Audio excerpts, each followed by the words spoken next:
Salut, aujourd'hui à l'essai dans Grand Tourisme, le plus sublime des crossovers, le Range Rover Evoque. Et cela dans sa version restylée, équipée d'une intéressante boîte automatique à 9 rapports. À son volant, Jérôme Vassia vous dira tout de ce séducteur au look ravageur. Côté actu, nous prendrons la direction du chef-lieu de l'Isère pour découvrir le premier véhicule de série à hydrogène. Il s'agit du Hyundai iX35 Fuel Cell. Pourquoi Grenoble? Réponse d'ici quelques minutes. Côté sport enfin, direction l'Écosse, non pas au Royaume-Uni, mais plus près de chez nous, entre Aveyron et Lot, à l'occasion de l'ouverture du championnat de France Rallye Terre 2014. Plus une seconde à perdre, contact, c'est parti.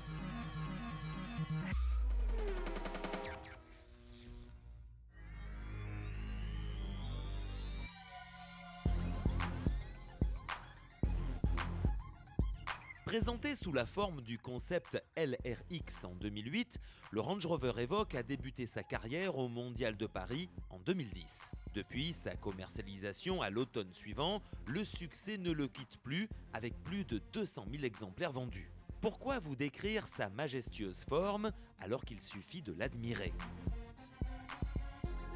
Ce n'est pas une simple grippe qui allait m'empêcher d'essayer le nouveau Range Rover Evoque. Alors pourquoi je suis là? Tout simplement parce que j'adore ce véhicule, totalement atypique, aux lignes totalement futuristes aussi, une calandre vraiment qui se remarque par rapport à ses concurrents, une ligne de caisse qui est vraiment étonnante avec ce toit qui descend.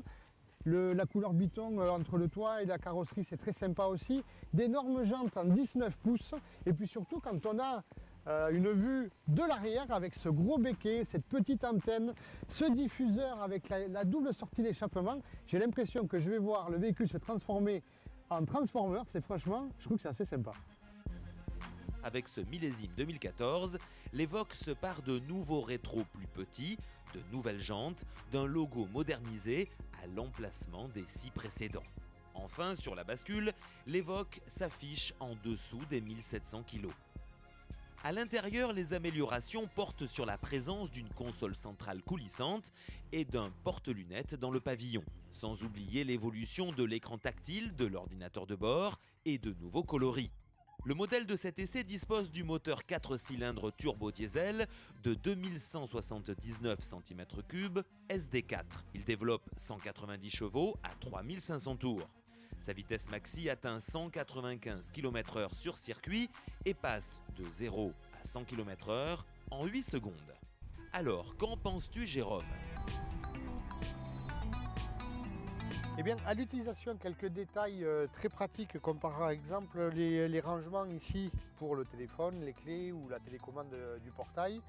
À noter aussi différents modes 4x4 que l'on peut régler ici avec ces commodos. Et donc nous avons le mode pour rouler sur l'herbe, les graviers ou la neige, la boue, les ornières, encore le sable. Ce qui montre aussi quand même que cet Evoque est polyvalent et qu'il est fait pour sortir des routes et des centres-villes. Le commodo ici pour la boîte robotisée, très bien placée et surtout très pratique avec ce commodo qui se tourne pour passer les vitesses. Finalement c'est bien agréable. Donc une utilisation qui est parfaite. Voici la véritable nouveauté de cette Evoque, la boîte automatique à 9 rapports. Cette transmission automatique ZF9HP est une des premières unités à 9 rapports montées sur un véhicule de série. Cela dans le plus grand respect de l'environnement, car avec la transmission automatique à 9 rapports et le système Active Driveline, la consommation enregistre une baisse suivant la motorisation pouvant atteindre 11,4% et des émissions de CO2 réduites de 9,5%. La consommation mixte de la gamme 2014 démarre à 4,9 litres au 100 km avec des émissions de CO2 de seulement 129 grammes au kilomètre. Pour la partie moteur boîte de vitesse, alors c'est un ensemble qui est très agréable à utiliser. Le moteur diesel très coupleux, bien rond, bien étagé aussi au niveau de la boîte de vitesse, qui est 9 rapports sur ce modèle. Alors je peux aussi choisir le mode sport. Dans ce cas-là, je peux aussi utiliser les palettes au volant. Bon, clairement, c'est vrai que j'ai plus utilisé le mode drive automatique sur cet essai. De bonnes reprises, Et cette boîte de vitesse permet aussi d'économiser pas mal de gazole, donc c'est bien vu et bienvenu aussi par les temps qui courent. Sur ce modèle 2014, les aides à la conduite de l'Evoque se voient fortement renforcées par 7 nouveaux programmes. Le Perpendicular Park permet de garer la voiture bien au centre d'une place de parking en bataille. L'Adaptative Cruise Control, ou le régulateur de vitesse adaptatif, comprend le Q Assist, le Forward Alert et l'Intelligent Emergency Braking, assistance embouteillage, alerte et freinage d'urgence intelligent, plus le Closing Vehicle Sensing et Reverse Traffic Detection pour alerter le conducteur en cas de véhicule à l'approche. Enfin, le Lane Departure Warning ou l'avertisseur de changement de voie. Pour conclure sur la sécurité, le Traffic Sign Recognition, ou la reconnaissance de panneaux de signalisation, plus original encore, le Wade Sensing Detection de profondeur de guet.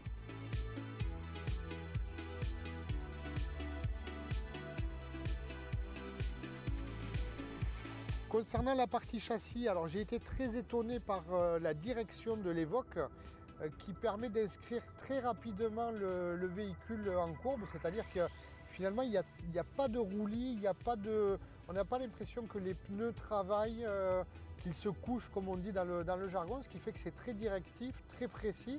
C'est un peu surprenant au début parce qu'on a l'impression d'être un peu brusque, mais au final c'est presque comme une voiture de sport, donc ça c'est plutôt un bon point. Il n'y a pas de prise de roulis intempestive.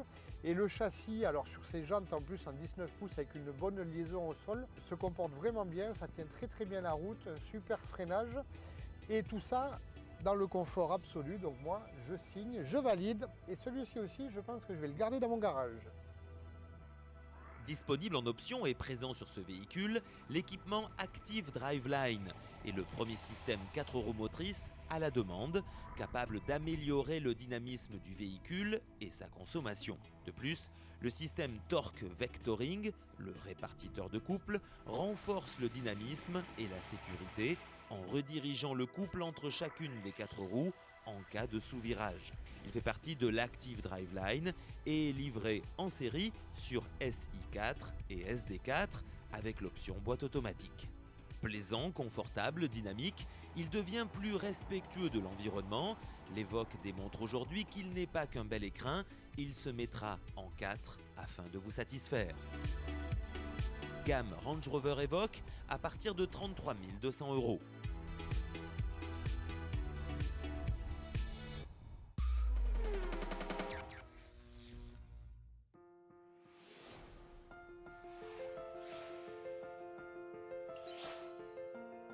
Il est donc là, le premier véhicule à pile à combustible produit en série. On le doit au coréen Hyundai en partant d'une base DX35 semblable à ses versions diesel ou essence déjà essayées dans Gran Turismo. Cela aussi bien extérieurement qu'intérieurement, mis à part le plancher de coffre légèrement rehaussé pour cause de réservoir à hydrogène et d'un capteur détecteur d'hydrogène dans l'habitacle au niveau du plafond. D'autant qu'Hyundai a relevé le défi de garder les sièges arrière abattables. Et voilà, comme par magie, que l'IX35 Fuel Cell existe, c'est un peu simplifier cette technologie de l'hydrogène. En voici maintenant son principe par cette petite animation.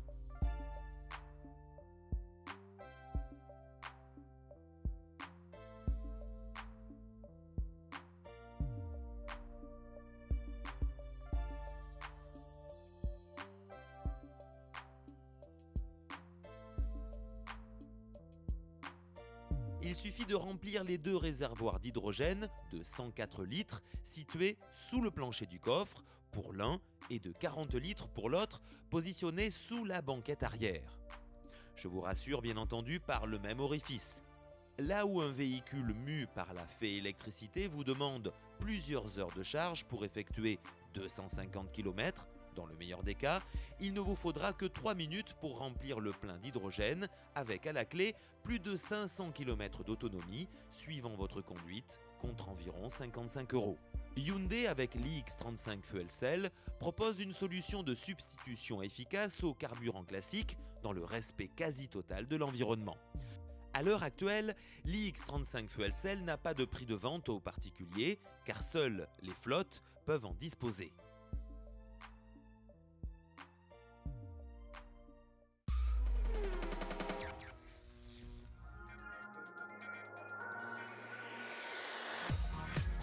Première manche du championnat de France des rallyes terre, la 19e édition du Terre de Causse se dispute sur 10 spéciales. Au total, 139 km 680, précisément, de chrono, où les 125 équipages inscrits au départ s'affrontent entre le samedi et le dimanche. Carton plein de Jean-Marie Cuoc sur Citroën C4 WRC qui a dominé cette première étape de la tête et des épaules. Auteur de 6 meilleurs temps sur 6 possibles, le champion de France en titre s'est retrouvé sans concurrence suite à l'abandon de la Ford Fiesta WRC de Lionel Beau à la mi-journée. Mathieu Margaillan a réussi la prise en main de sa Skoda Fabia Super 2000 sur la terre. Toujours présent dans le top 3 des meilleurs temps, il conclut cette première étape solidement accroché à la 2e place. Handicapé par des problèmes de boîte de vitesse ce matin, Jean-Marc Falco sur la Mitsubishi Lancer Evo 9 monte sur la 3e marche du podium provisoire. Serge Gillouin, qui découvrait sa Citroën Xara WRC, dotée des dernières évolutions, se retrouve 4e au soir de cette première journée devant Jérôme Jacot. Durant le second jour, peu épargné par des problèmes en tout genre sur sa Peugeot 207 Super 2000, entre radio et levier de vitesse, Jérôme Jacot termine tout de même en 4e position. Auteur du meilleur temps dans la première spéciale du jour, Cédric Aignon, sur Citroën DS3 WRC, conclut sa course à la 8e position. Derrière l'intouchable ardéchois, auteur de 9 meilleurs temps sur 10 possibles, Mathieu Margaillan, qui découvrait sa Skoda Fabia Super 2000, s'adjuge une belle 2e place. 3e, Serge Gillouin et sa Citroën Xara WRC qui profitent de la crevaison de la Mitsubishi Lancer Evo 9 de Jean-Marc Falco dans la toute dernière spéciale. Vainqueur pour la 4e fois du Rallye Terre d'Écosse, le quintuple champion de France des rallyes terre a largement dominé cette première épreuve de la saison. Prochain rendez-vous du championnat de France des rallyes terre en Haute-Marne, les 27, 28 et 28 juin prochains, où se déroulera la 14e édition du Terre de Langres. Salut et à la semaine prochaine.